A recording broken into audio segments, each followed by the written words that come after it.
Welcome to the Wingman Show. We're floating like butterflies and stinging like bees. Rumble, you two badass jet pilots, rumble. Welcome to the Wingman Show. My name is Commander Drew Brown. My wingman, the guy who watches my six, my friend, Dr. Paul Thompson. What's up, brother Paul? Oh, good morning, Mr. Drew. Good to see you. It's a good day today. Did a quickie workout just before the broadcast here to get my blood moving. And I am moving pretty good. Back's a little sore, but I'll take care of that later in the day.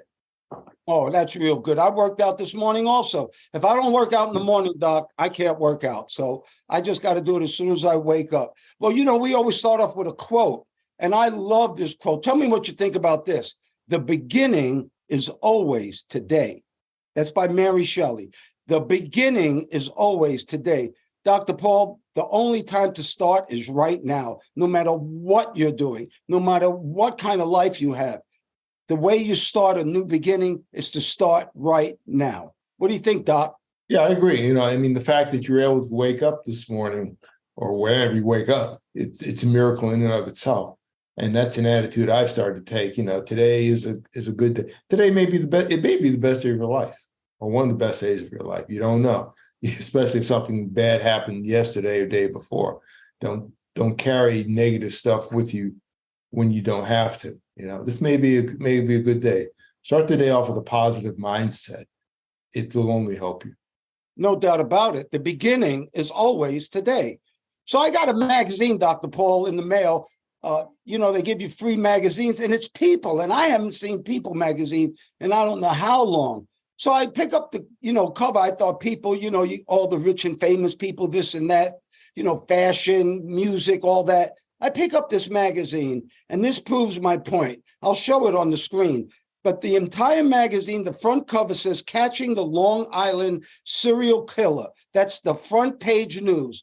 Also on there is Sofia Vergara and Joe Manganiello, surprise divorce after 7 years. The other story on the front page is Lisa Marie Presley, how weight loss surgery led to her tragic death. So, Dr. Paul, the Wingman Show, they say if it bleeds, it leads. Well, you know what we say. The Wingman Show says if it's good, it should. And that's what we're going to start this puppy off with.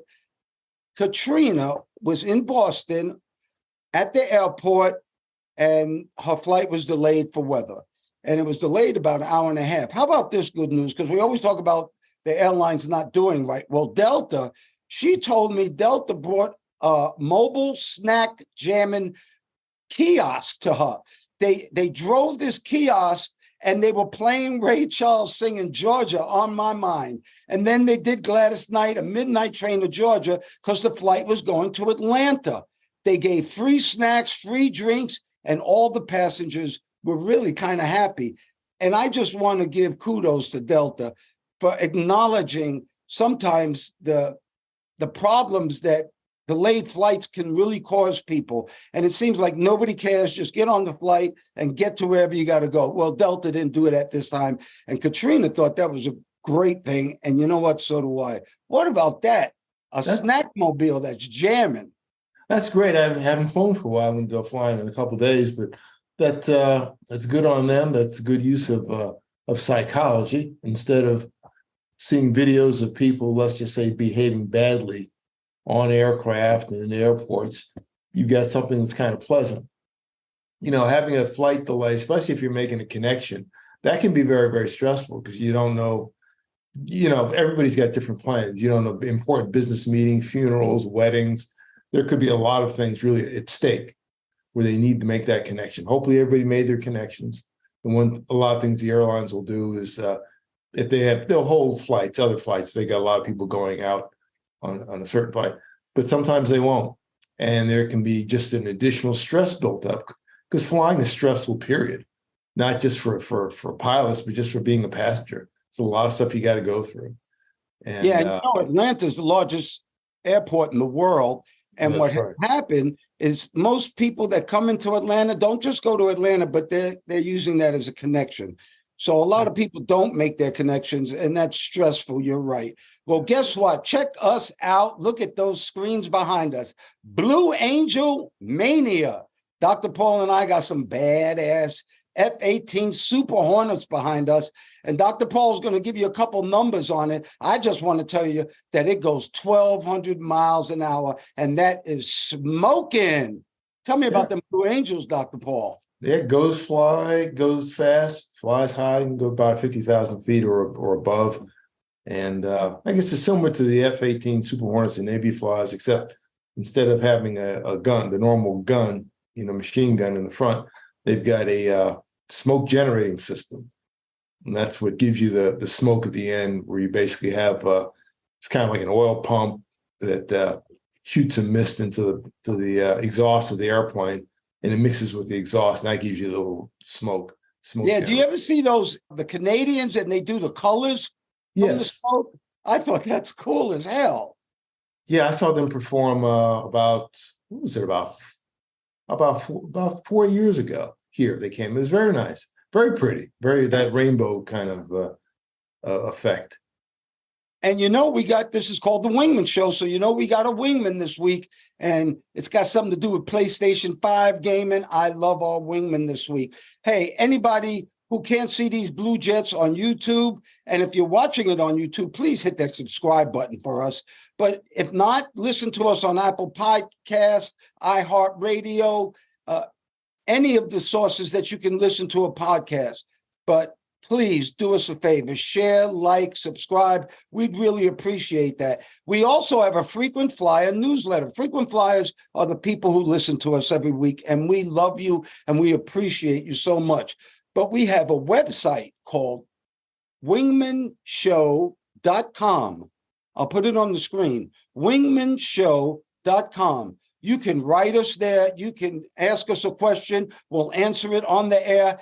And we have the bomb-ass newsletter. Last week was energy efficient, save money and help the planet. We showed you ways to save money in your home and also help the earth.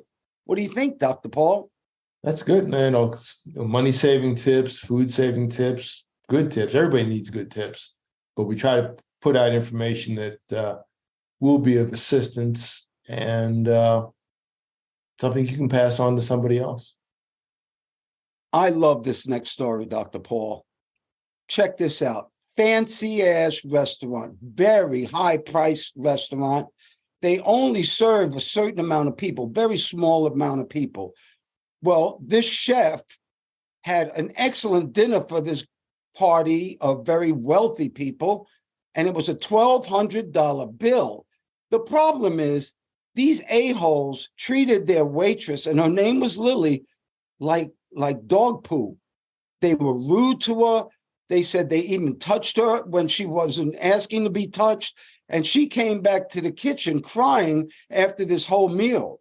Well, guess what? The chef, which I love, he wrote them a letter, an email, and he said, you could take this $1,200 and stick it. He was going to give back the $1,200 and say, please don't come back to my restaurant. Well, he thought a little bit. Instead of sending those rich people their $1,200, he gave it to his waitress, Lily, who he said was very distraught and crying. And something I read there, some of these people, that might be their first job, and you've really tainted their thoughts about working. But I thought that employer did a great job. And for all the employers out there who stick up for their employees, good on you. Good on you. Dr. Paul, what about rich a-holes? Yeah, well, I mean, that's just a form of bullying. I don't know a whole lot of rich people. I don't really know any. I mean, I'm talking. Oh, you're rich, Dr. Paul. You're rich. Yeah, and that term rich, that's relative. I think if you have your health, you're rich. And having been in the hospital a couple of times, yeah, that is true. If you're stuck in a hospital bed for a few weeks at a time, if you can get up and walk around unassisted, you are really, really, really, really rich, having nothing to do with a bank account. But getting back to real life, yeah, if you got enough money to have your way and have your say and be catered to all the time, you can become a spoiled brat at any age and maintain that to any age. And it's like this restaurateur. I guess it was a small restaurant that just served a small number of people. It was very fancy, but obviously he didn't need the money that bad, and he gave it to his employee. I think it was good on him. Yeah, and let me just give a shout out to the restaurant. It's called Restaurant Cora, and it's in the UK. And the chef's name is Lee Skeet. Lee Skeet. I'll show a picture of him. And he used to be a chef with Gordon Ramsay. So Okay. I think that's great. How about this good news in Switzerland? Switzerland, I'll tell you what, they really do have their game up. They now have refrigerators on the streets. They have like 5 of them in Geneva. And this is for restaurants who don't use all their food. They put the extra food, the food they were going to throw out, in these big refrigerators. People at home, when they buy too much bread or too much lettuce, whatever they have extra, they put in these refrigerators. And other people take the food, so there's no waste. So all the wasted food that these people have in Geneva, they're putting in refrigerators, and people who don't have so much are using it. And this is saving so much money and helping so many people. What do you think about Switzerland? And the name of the company, I love it, is Frigo. Frigo, and that's a French word for refrigerator. Well, that's great because there's so much food that's thrown out, I guess, around the world, but particularly in, relatively rich countries, which have a lot of, relatively poor people. And the fact that someone can go get something, that they really can't afford, where you have this food producer or restaurant, they've got too much food. Their problem is they've got too much. So why not give it away? Big, if it's not going to spoil, it doesn't have to be perfect, but if it's just within, a few days of, say, going bad or being unsellable, why not give it to somebody who might use it? I was reading where the people that use that stuff, they use it right away. In fact, people go to the refrigerators like early in the morning. So the food goes right away. People need to be fed. So this is a very useful thing. I guess the cost is the refrigerator and the electricity to run it and service it, which for a city is probably not a big deal if you're just talking about a few machines. It's a good concept. It's, again, as long as it's not abused. No, I don't think it's abuse. Everybody's not, like we say, there are a bunch of good people on this planet. Everybody's not crooks and criminals and make headlines in the news. And Frigo said that it's about 1 billion tons of food that is wasted every year. That's incredible. 1 billion tons of food that's wasted on this planet every year. That's amazing. Okay, Dr. Paul. Climate change. We're big on this because look at the weather around us. And like I said, I don't care if you're listening or watching us, summer, winter, spring, or fall. The weather around you is extreme, and it's happening more and more. Matter of fact, the Boy Scouts always be prepared. Well, they had a World Council Jamboree in South Korea this year, and guess what? 36,000 of them had to be evacuated because of a storm that was coming. Not only that, this month is the hottest month ever on the planet recorded. The oceans in Miami, Dr. Paul, were 100 degrees. The water in the ocean was warmer than your body temperature, which is totally incredible. So I don't understand people don't believe in climate change. We were talking about it, Doc. Some people don't even believe in science. And you made me laugh this morning. You said that's because it's too hard. That's true. People actually don't believe in science, and they're going to use this climate change as political. Some people believe it. Some people don't. Well, that's ridiculous, because the same people don't believe in science. They're going to get an MRI on their ankle this afternoon. It just doesn't make any sense. And there are some people who can do something about it, which we're going to talk about. But tell me about this climate change and the extremes that we're seeing, Dr. Paul. Yeah, well, I mean, I'm seeing it right here, seeing it right at my house. I don't have to go around the world. We have had, a couple crazy things happen just a couple of days ago. Massive cleanup for like a tornadic winds with no tornado, no rain even. Wow. I was cleaning up for 2 hours. Stuff is happening. And that stuff in South Korea, part of it, yes, there's a typhoon headed that way. But a lot of hundreds of them, I think 400, 500, 600 of the scouts are treated for heat illnesses. And realize Boy Scouts, I mean, these are young, going to be young, typically young and very fit people, and they're being overcome. And the danger of high heat is that if you got any kind of a medical problem and it's oppressively hot, that actually increases the likelihood of a heart attack or a potentially fatal heart condition. So the weather's affecting a lot of people. So to deny that it exists, I don't see an advantage in doing that. It's like saying, well, great, like you said, they'll do something with a cell phone. They got a cell phone in their pocket. If you're looking at YouTube, you're looking at these F-18s. There's a lot of science behind that. That exists. There's science in your car. You like air conditioning? How does that happen? So it's like, okay, science doesn't exist. So wait, okay, well, I'm gonna jump off the roof, so gravity doesn't exist. Come on, this is nonsense. Well, that's the fact that they're not educated, and uneducated people, they like to be stupid. What do you want me to do? Dumb likes dumb. And so if you can't learn it, talk about it, talk bad about it. But that was the bad news about this climate change. Let me tell you the good news. Well, this is not so good, but do you know 5.25 trillion pieces of plastic have been put in the ocean since 2015, and 14 million tons of plastic a year go into that ocean? Well, there's a company called For Ocean. For Ocean actually has collected over 30 million pounds, and they've actually turned it into bracelets and jewelry, which I will be showing you. And they've employed many people from around the world to make these beautiful bracelets, but they're actually taking waste from the ocean and using them. But the most incredible thing I've heard, well, this is science, so anybody who doesn't believe in science, maybe you shouldn't believe in this, but they have actually found a plastic-eating bacteria, a plastic-eating bacteria microbe in the Alps and the Arctic. That means, see, plastic takes 500 years to go away.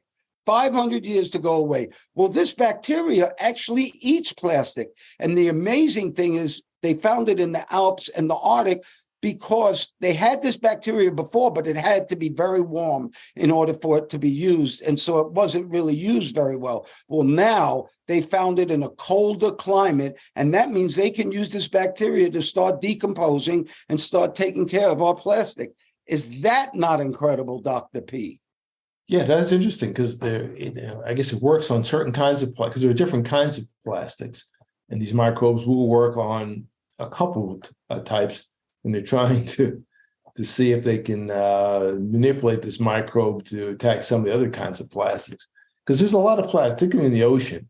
There's a big patch in the Pacific Ocean. They say it's about the size of Texas. It kind of swirls around. Call that a gyre, Gyre, which is a big circular thing on the ocean surface that's just been there. The fact that these guys or the people you're talking about, can extract some of those things and make bracelets or something useful out of it is good. Repurposing the materials. Yeah, plastics became a big thing during World War II, really, because the production of military items required producing a wide variety of items, and that continued after the war. And consumerism and things like that. A lot of things were available in plastics. Think Tupperware. A lot of things went to the consumer, but not enough attention was put on, the after effects of these things, because, like you said, they last 500 years. So they started talking about the environmental movement. That even started in the 60s when the plastics were coming up, and the environment was a big thing in the 70s. In addition to the Vietnam War that was going on. Got quiet, and then it's just really popped up recently because now everything is around us. We're literally swimming in garbage. That's just amazing. But you even said it. Maybe the whales won't attack these ships anymore since there's not that much plastic in the ocean if we ever clean it up. Yeah. Those whale attacks. I was hearing there were some in the Mediterranean Sea where these the whales would attack in groups of 3. And the young whales would attack the rudder of the ship, and the big whale would attack the body of the ship, would ram it.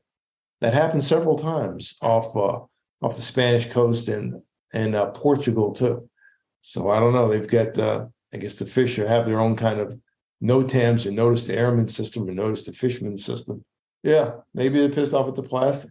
Yeah, the whales are sick of that plastic. Well, you know what that brings us to? It brings us to a Wingman PSA from the 11 Facts in Life. Fact number 1, wake up, show up, and pay attention, especially to the details. Fact number 1, wake up, show up, and pay attention, especially to the details. Dr. Paul, that is the beginning of how you become successful. Get your ass out of bed, get somewhere, get there on time, and actually listen. And actually listen and learn while you're spending your time there. What do you think about wake up, show up, and pay attention, especially to the details? Yeah, that's important. You know, showing up is super important. Get up, get out of bed. You know, I think the earlier the better, and get moving. Sometimes that bed is attractive, and the Navy used to call it the rack, and called the bed, they called it the rack. And there was something called the rack monster. And the rack monster kept you in bed, didn't want you to leave. Didn't want you to get. So sometimes people were late. Well, I get, the rack monster got me. That's the reason I was late. That's very Navy, Doctor. Yeah, very Navy. Yeah, the rack monster, it does exist. Exists in different forms, but you have to fight it. You have to fight the rack monster. He'll lose eventually, but everyone should overcome their own inner rack monster. I agree, Dr. Paul. Well, we were talking about our frequent flow line. We have a frequent flow line question. This is from a 35-year-old man in St. Paul, Minneapolis. And he said he just inherited $135,000 and is asking us what to do with it. And I could, that's a softball question. You can send it to me. No, really. The honest answer is, first of all, I don't know your circumstances.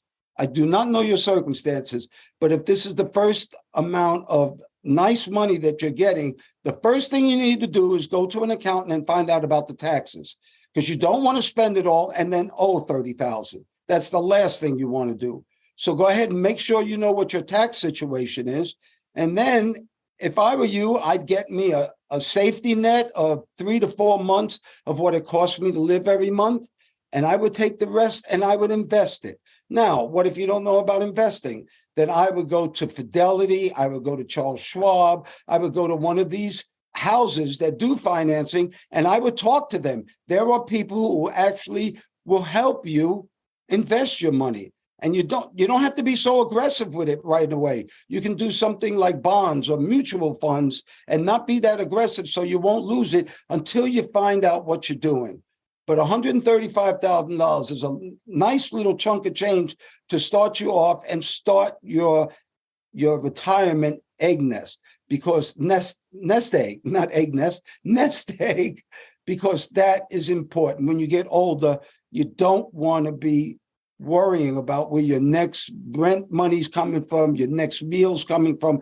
You just don't want that. When you get older, you want to chill and be happy, like Dr. Paul and I.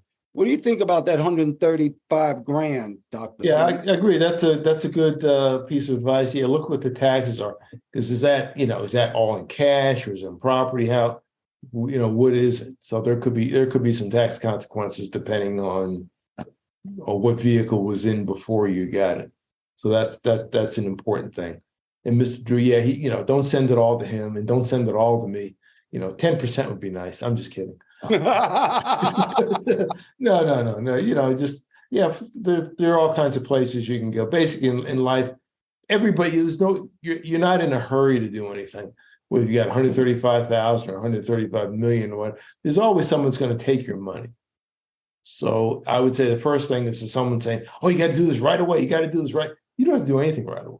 That's right. You should actually do the opposite. Go take a nap. Go somewhere. Think about it. And if you get some little bills or whatever, you may want to get rid of those. That's nice. Like I agree with Drew.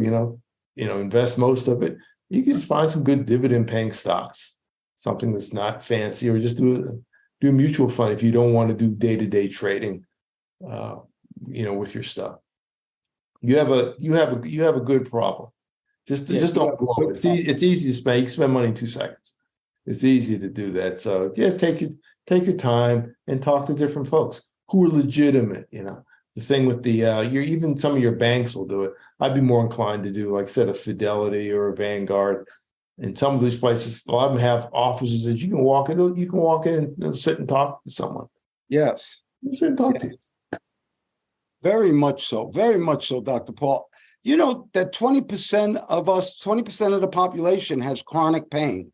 I've had much pain, and I've had to have an operation on my neck to relieve me of that pain. But this is great news. They're saying that exercise can actually help with chronic pain. That means sitting on your ass all day is not helping you get better. Exercise can help with chronic pain. And I love the way they did this study. They did a study with like 50,000 people. And what they did is they put, of all ages, and they put their hands in ice cold water.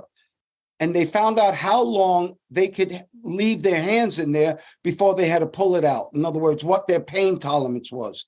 Well, 8 years later, they did the same test, and people who exercise were able to keep their hands in almost twice as long as the people who didn't exercise. That means they could tolerate pain better than the people who didn't exercise.